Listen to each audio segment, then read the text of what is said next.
Monteith. I don't know if you've ever run across Doc Marquis. He was born into the Illuminati family, was a member for 20 years, and he claims that the Illuminati is recruiting people through the Masons, and that their organizations, their mouthpieces, their think tanks are the Council of Foreign Relations, the Trilateral Commission, the Bilderbergers, Skull and Bones, all these secret societies, and that the Illuminati is really behind the New World Order and the takeover. Do you have any input to this, or anything that you can add or subtract? No comment. Hello. I've been studying theosophy for the past couple years, and as far as I can see, it's only derived from the highest spiritual standards. I don't see anything Luciferian in it. Perhaps I'm just at the very bottom of the pyramid, but there are these study groups all over the world, and nothing about Lucifer is ever mentioned, but a lot is mentioned about, like I said, how the highest spiritual standards. So where can I get more information to corroborate what you're saying about it? The Dark Side of Freemasonry that we have back there is one book, and you get in touch with me, I can get you all sorts of books that will get you in the background of theosophy. It comes from the very pit of hell. Have you read The Secret Doctrine, Isis Unveiled, the others?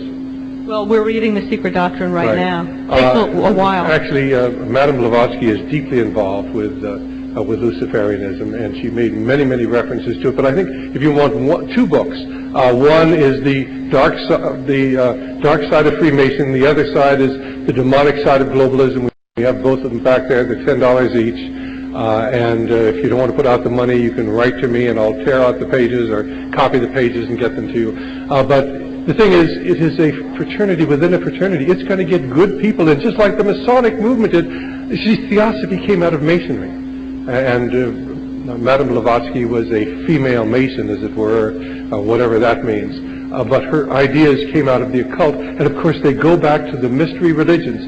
And of course the underlying theme of this whole thing is deny the God of the Bible and deny that Jesus Christ is Lord. And if you get into it deeply enough, and I warn you, you're dabbling now, but the deeper you get into it, the more trouble you're going to get into. Find out what you're getting into. Demonic Side of Globalism has the quotations from Madame Blavatsky on Luciferianism, and The Dark Side of Freemasonry. There's two books we carry here. Thank you. But please look into it, because I will tell you, a lot of good people have got sucked into this, and the deeper you get, the more it begins to possess you.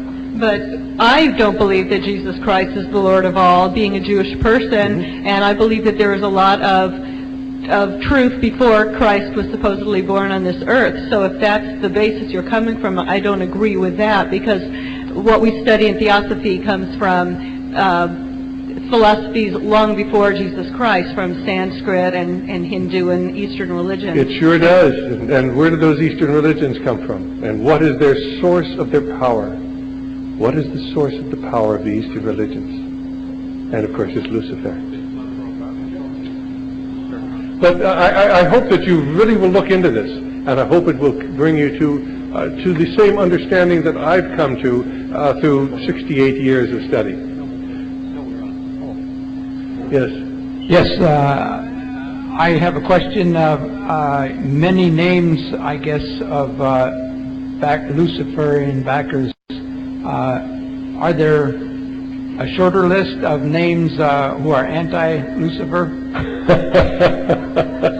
Well, there's just two people. I mean, there's God and Lucifer, and then they've got their disciples on both sides. And I would like to think that I'm on the good side, but Lucifer has a lot of disciples out here, and they really are people who are Luciferian. They really do believe that, you see, what worship of Lucifer does, if you worship Lucifer, then you become your own God. And you remember the serpent's message in the Garden of Eden, if you eat of the fruit of the tree of the knowledge of good and evil, then you could be as God.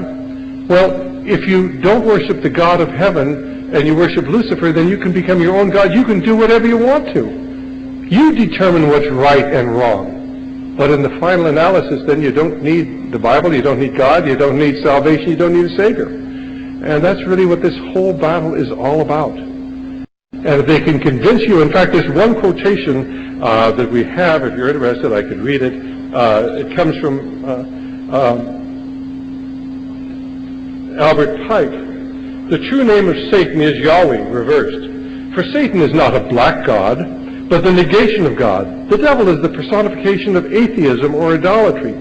For the initiates, this is not a person, but a force created for good, but which may serve for evil. It is the instrument of liberty and free will. And you can be free if you worship Lucifer. But the trouble is there's really no freedom unless there are restraints, and those restraints come from God. Including yourself, what are the top 10 that we could follow their teachings? I'm sorry? Along with yourself, who are the top 10 anti-Lucifer? Don't follow my teachings. I have nothing to offer. I just repeat what I learned from the Bible in my studies. If you read the Bible, you follow the Lord. That's the person you follow. Don't follow for me or anybody else. Hello, Mr. Monteith. This is the second time I've heard you. I heard you the other day on Cape Wright. My question is this. You just stated, if I heard you correctly, that Yahweh reversed is Satan? That's what Albert Pike said. That's what Albert Pike said, Right. okay. I quoted that from Morals and Dogma. If you want the exact page, I can give it for you. Yeah, no, I'm just curious because I've been following Zechariah Sitchin's work. You good? Who? Zechariah Sitchin? Mm-hmm. You probably haven't heard of him. He's been researching the ancient texts of the Sumerians and so forth. But the name is very pronounced the same way, Yahweh, or Yahweh. Mm-hmm. Exactly. I was just curious when I had heard that. I'm just telling you what Pike says. Okay. And what he's saying is, if you really want to be free, then you worship the devil. That's where you get liberty. And that's why people worship Satan, because now they can become gods.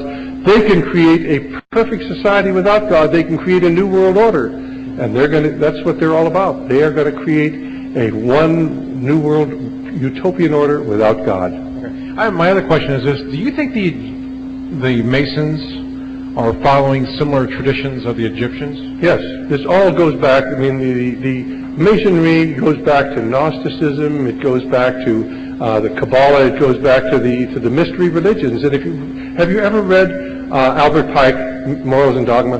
No, sorry. It's a fascinating book. You can usually find it in used bookstores. It's been actively suppressed. Every Mason is supposed to turn it back into the lodge, but often when they die, they just give it to a used bookstore. And you can find a copy, or you can come up to my library and spend a couple of weeks reading it. But he will explain to you this all has to do with the mysteries, and that's what the significance of the symbol is on the back of the dollar bill.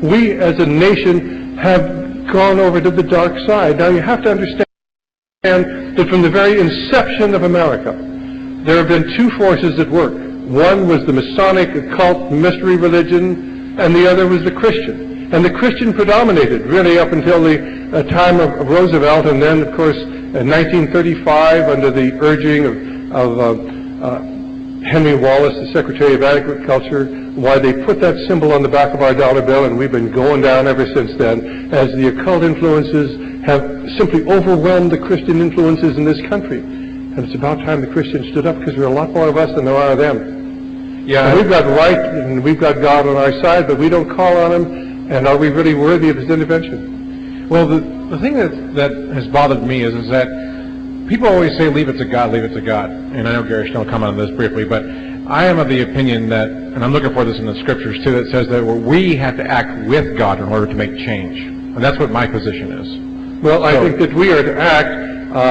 and we're to pray to God. And we're not going to get Him to intervene. He's going to intervene when He's good and ready to. Right. We can't tell Him what to do. Maybe we may want to. Occasionally, when I'm under demonic attack, I can actually use my power as a Christian to defeat that demonic attack. And I think anybody can who really loves the Lord. But we are involved in a spiritual battle, and we're just little grains of sand down here, but we just do our best. We're called to be the salt and the light of the earth. We're called to recognize that we struggle not against flesh and blood, but against principalities, against powers, against the forces of the darkness of this earth, against spiritual wickedness in high places. And what are we to do? Put ye on the whole armor of God, that you may be able to withstand in the evil day, and having done all to stand. And boy, have you ever seen more evil days than we have right now. Definitely, definitely. Okay. Thank you, Doctor. Thank you. Ephesians 6. I was waiting for someone else to ask this, but I guess I'll have to do it. Where do Washington and Jefferson and Adams fit into your scheme? All right. Washington was a Mason, but he was not into the occult aspect of it at all. He was a sincere Christian. And as he began to, he attended some Masonic meetings early on, but he